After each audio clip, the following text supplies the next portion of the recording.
At unang-una, congratulations, General, ha? Congratulations saan, sir?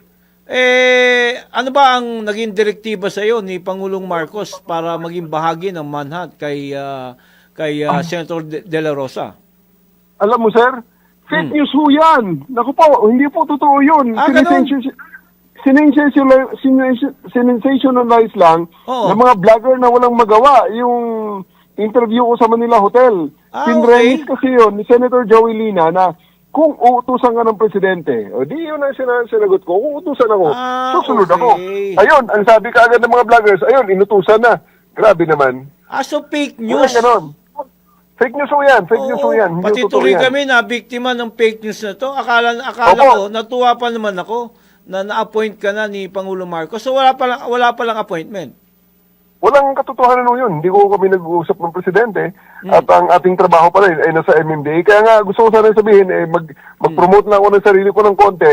Ang official na mga pahayag ko po ay nandyan sa aking personal Facebook page. Andyan po yan. Nilagay ko po yung PubMat na ginawa nung mga vloggers at nilagyan ko talaga ng fake news. Okay. Buti pala na kausap ka namin at fake news pala yung ikinalat na inappoint ka na ni Pangulong Marcos, ano? Naghahanap po ng sensationalism yung mga vloggers na yun. Kaya nireport ho natin sa Meta.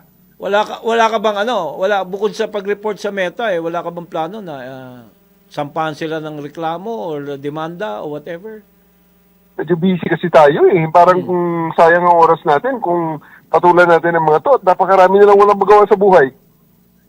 Pero sinabi niyo po, sir, na handa po kayo. Parang doon po kasi sa kumakalat na sinasabi niyo fake news ay kasama niyo po buong workforce ng MMDA na sumali sa manhunt operation kay Senador Bato de la Rosa.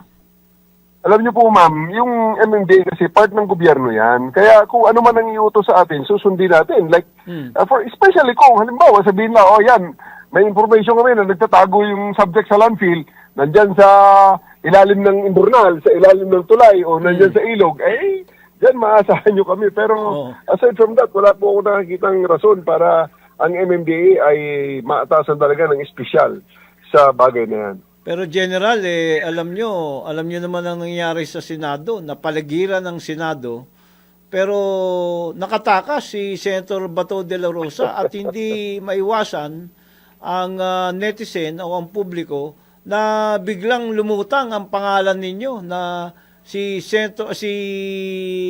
General Torre lamang ang nakaaresto kay dating Pangulong Duterte at nakaaresto kay Kibuloy na sa dami ng mga abogado hindi nyo pinaporma.